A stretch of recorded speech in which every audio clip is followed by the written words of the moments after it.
it's Paula, Tisch, your favorite Huntsville realtor, and today we're going to talk about how much cash do you really need on hand to buy a $300,000 house in Huntsville, Alabama.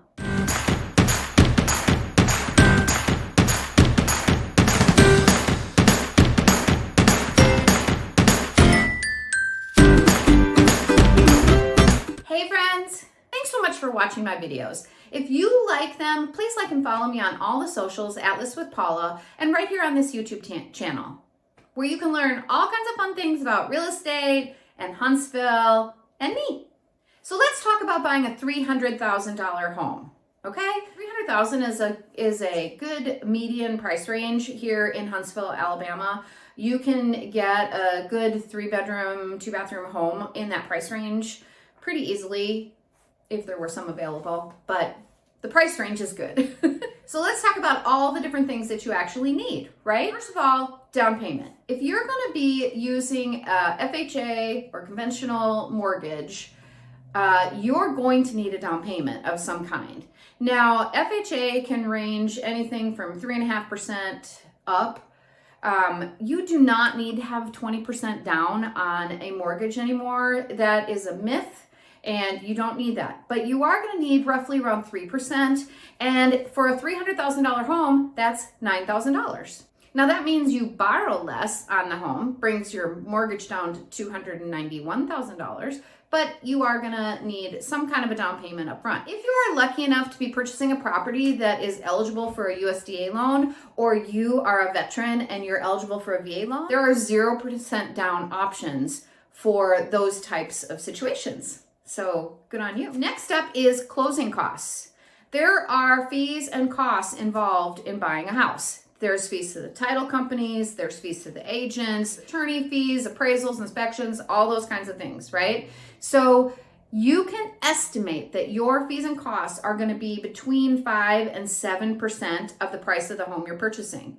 Therefore, in a $300,000 house, we're talking somewhere between $15,000 and $21,000. Okay, that's a lot of money, you guys, and you need to plan for that because closing costs are not free.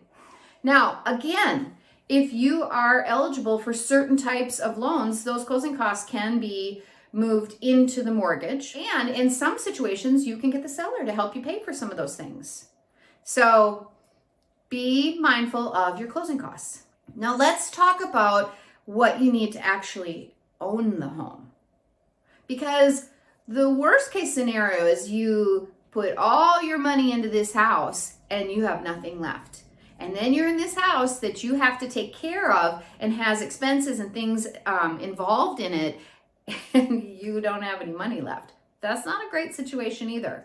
So when you, per Dave Ramsey, you should always have a 3-month emergency fund.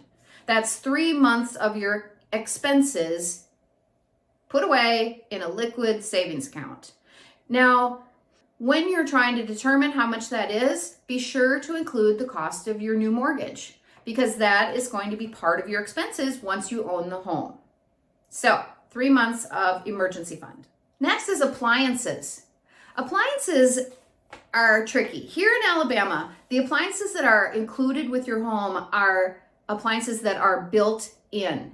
For example, if you have a built-in microwave where it's like connected to the wall, if you have a built-in dishwasher where it's connected under the counter. A range is also included as a built-in appliance. Even if it's a slide-in range, it's still included in Alabama as a built-in appliance. Your refrigerator, your washer, and your dryer, those are not included automatically. Now, you can negotiate those things with your seller, but they are not automatically included. So if you're purchasing a home that doesn't have those things or is going to need those things, you need to budget for that. And recently, I was out shopping for appliances. You can get a very good refrigerator for about $2,000. You can get a very good range for under $1,000. You can get a dishwasher under $1,000, microwave $300 or $400, and washers and dryers, that's hard because, you know, everybody likes different things with washers and dryers. You could get super inexpensive ones and you can get super expensive ones. But the point is that you want to make sure you have some money set aside for appliances if you're going to need it. And lastly, when you buy a home, there will always be things that you would like to do to it. Even if you purchase new construction, there will be things that you want to add, improve, change, whatever. And so you need to make sure that you're setting aside a little bit of money for the projects because the projects come up. Oh, you know, I want this countertop changed in the bathroom. Or, oh, I'd like to add these built-ins in my living room. Or I want to build a shed in the yard or a swing set or whatever. There's all kinds of projects that come up with a home and you need to make sure that you're setting aside funding for that. And I almost forgot, moving. Moving's expensive, people. Even if you are gonna load up the U-Haul yourself and drive it over to your new house and unload it yourself, it's gonna have a cost to it. So be sure to set aside the appropriate amount of moving expenses. So there you have it. Set aside that money and we'll get you that $300,000 house.